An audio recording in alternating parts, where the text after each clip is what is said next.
Dan pagi ini kita sempat melihat terjadinya gap baik itu untuk emas ataupun bahkan indeks saham dan other currency. Tentunya ada penyebab, faktor penyebabnya apa sih kira-kira? Beberapa hal yang mungkin menjadi penyebab dari gap yang terjadi minggu ini akan kita lihat dari ulasan berikut ini. So, faktor penggerak marketnya ada 2 plus 1. Satu untuk geopolitik dan dua hal yang kaitannya sebetulnya saling nyambung ya. Ini kaitannya dengan ekonomi dan juga perkembangan terbaru terkait dengan tarif. Oke, yang pertama dari Moody's. Moody's adalah lembaga pemeringkat kredit dan kemarin bisa dibilang berita yang paling ya cukup panas ya untuk di hari Jumat malam karena Moody's langsung merilis dengan kabar yang buruk untuk ekonomi Amerika. Dia menurunkan peringkat kredit Amerika dan akhirnya pasar saham saat itu mengalami gejolak atau lebih tepatnya terjadi penurunan atau bahkan Anda bisa lihat pagi ini dia dibuka dengan gap down.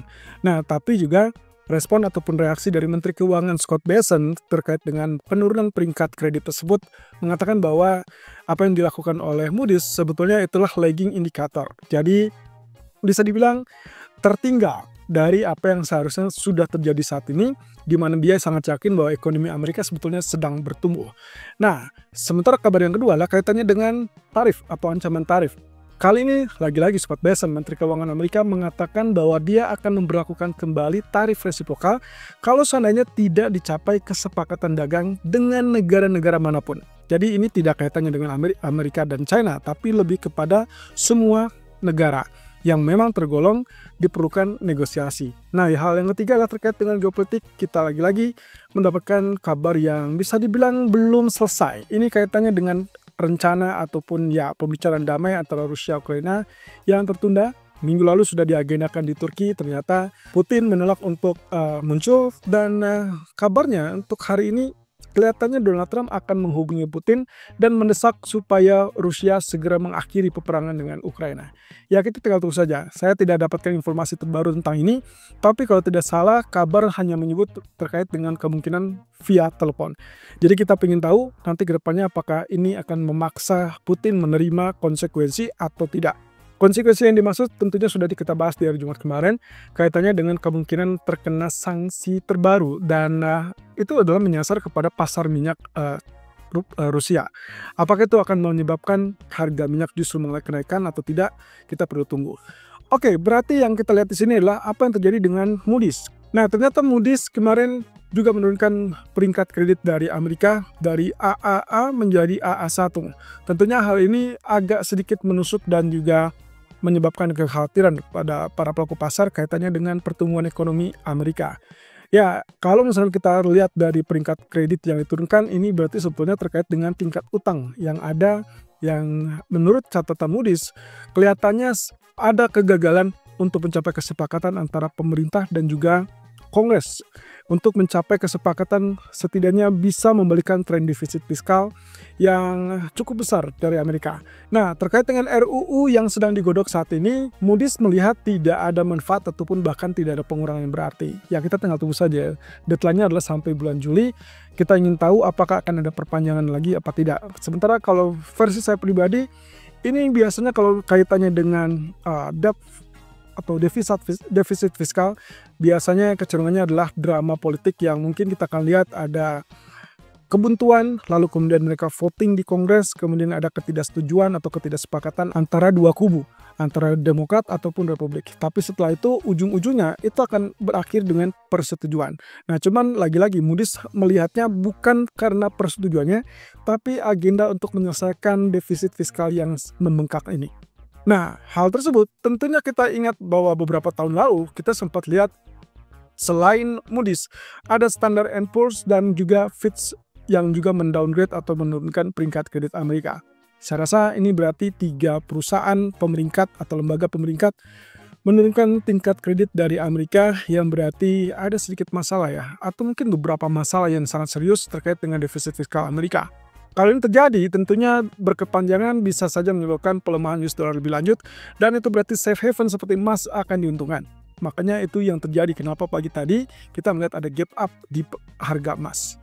Kemudian yang kedua adalah kaitannya dengan Scott Bessent yang mengancam bahwa tarif resiprokal bisa kembali diberlakukan kalau seandainya negara-negara lain ini ternyata tidak mencapai kesepakatan. Sebetulnya ini agak sedikit menyinggung dengan apa yang direncanakan oleh Jepang. Karena Jepang awalnya mengalami penolakan untuk masalah exemption atau pengecualian ataupun penghapusan tarif ya secara total, tapi ditolak oleh Amerika. Dan mereka hanya dikenakan dari 24 diskon menjadi 14%. Nah, cuman masalahnya dari sejak saat itu kita melihat sepertinya Jepang agak ogah-ogahan untuk negosiasi kembali, apalagi berkaca kepada status China. Nah, akhirnya mereka memutuskan untuk menghentikan negosiasi tersebut sampai ke pemilu bulan Juli. Karena nantinya mungkin kita akan perlu tahu siapa Perdana Menteri yang baru, apakah Ishiba akan tergantikan atau Ishiba akan berlanjut. Tapi yang jelas ada masalah yang cukup serius. Kalau memang ternyata ancaman dari Menteri Keuangan tersebut memang akan direalisasikan, maka yang saya terbayang adalah ini adalah ancaman yang sangat-sangat serius. Posisinya adalah kita ingat di tanggal 2 April yang lalu ada beragam tarif yang dikenakan terhadap masing-masing negara yang angkanya memang beda-beda.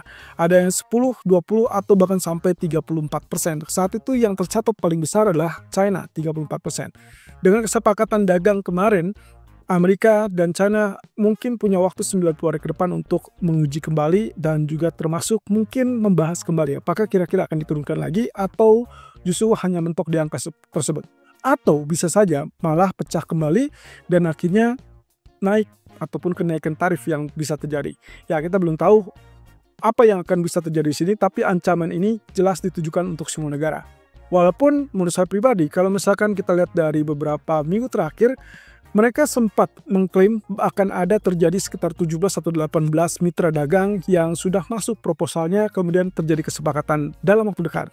Tapi kalau misalkan lihat dengan ancaman ini, berarti sebetulnya apa yang digembar-geborkan selama minggu-minggu terakhir kelihatannya masih cenderung stuck ataupun stagnan. Artinya ketidakpastian ini teman-teman yang akan membayangi market kembali, sehingga kemungkinan potensinya adalah melemahkan risk asset, tapi juga menguntungkan safe haven seperti emas ataupun bahkan Japanese yen. Kita lihat saja ke depannya, apakah ini akan menjadikan kesempatan baru untuk emas kembali menapaki areal mungkin 3.300 atau mungkin lebih tinggi. Sementara kalau misalkan untuk kesepakatan dagang yang dibahas atau yang ditunggu-tunggu untuk minggu ini, kelihatannya hanya Jepang dengan Korea Selatan. Tapi saya belum dapatkan informasi apakah ini akan terjadi kesepakatan yang betul-betul saling menguntungkan apa tidak.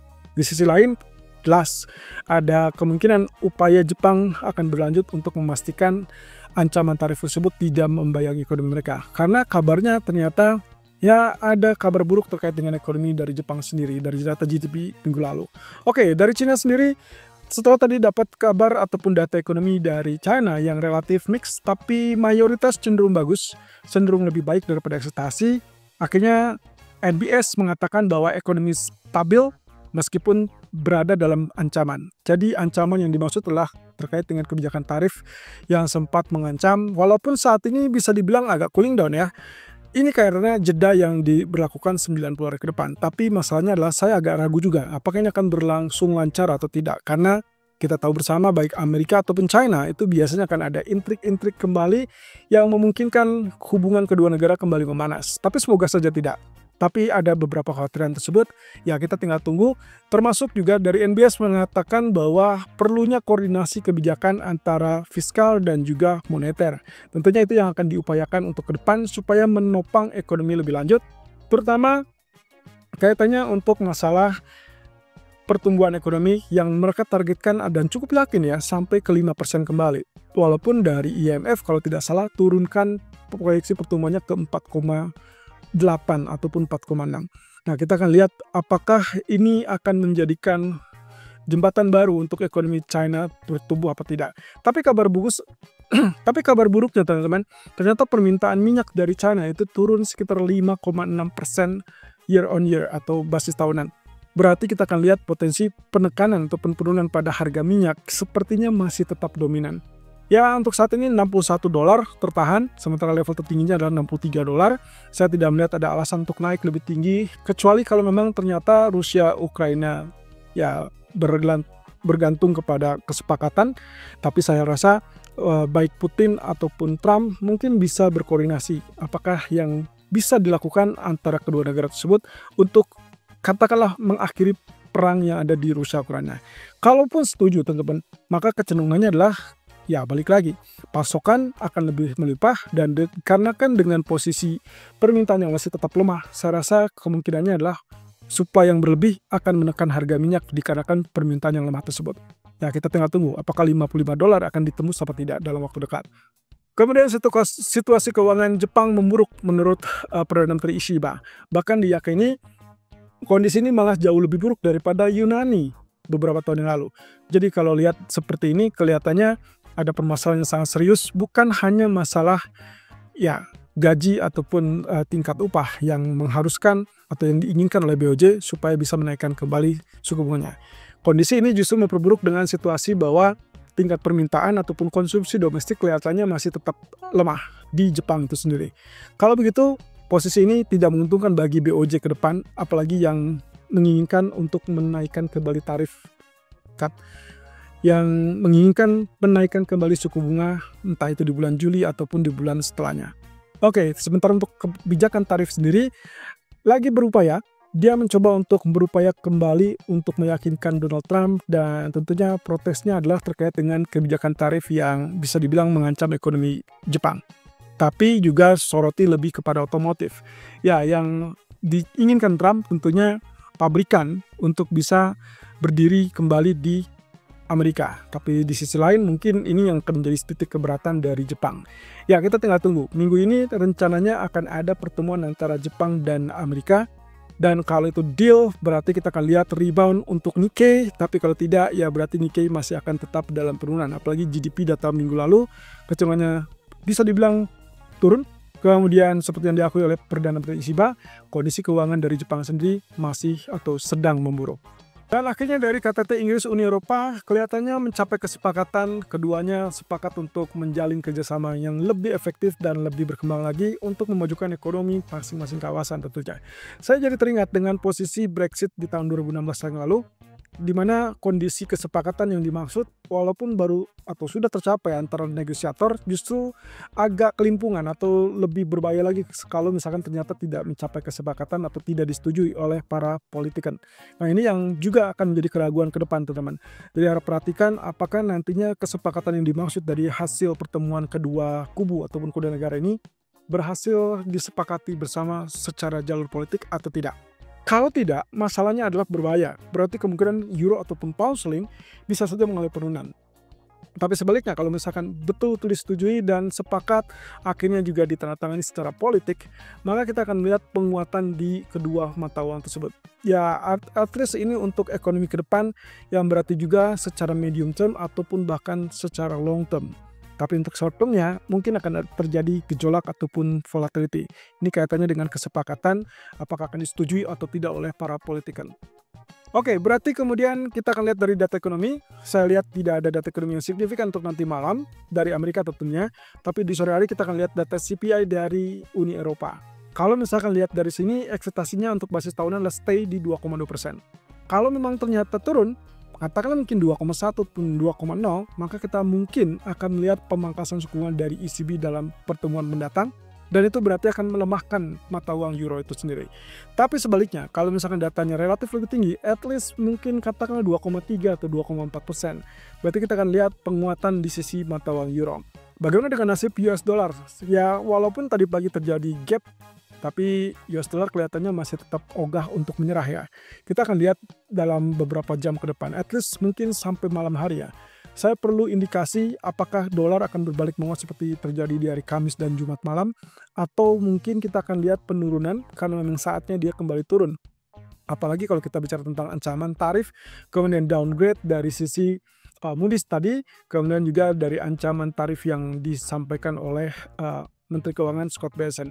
Nah, sementara untuk minggu ini, selain tentunya terkait dengan data ekonomi tadi, maka kita akan fokuskan selain Inggris, CPI juga akan rilis dari Uni Eropa, kemudian Jepang, dan kemudian kita punya agenda untuk mendengarkan pengumuman suku bunga dari PBOC, dan juga retail sales Inggris di akhir pekan kurang lebih di hari Jumat, dan terakhir adalah data PMI. PMI ini kemungkinan akan dirilis di hari Rabu ya, antara Amerika, Inggris, dan juga Uni Eropa. Kita lihat mana yang akan lebih kompeten ataupun lebih potensial untuk menggerakkan market. Kalau saya pribadi memilih kepada CPI, di mana ini akan menentukan apakah mereka akan tetap dalam jalur penurunan suku bunga. Yang kedua adalah data PMI. Sementara retail sales kelihatannya ya mirip dengan apa yang terjadi minggu lalu ya, waktu data Amerika retail sales-nya, katakanlah mungkin relatif lebih lemah, tapi kita tidak melihat dampak yang signifikan terhadap market. Jadi perhatikan data CPI dan juga data PMI, dan terakhir tentunya pengumuman suku bunga dari PBOC. Ya, at least itu akan memberikan gambaran terkait dengan stimulus moneter dari China.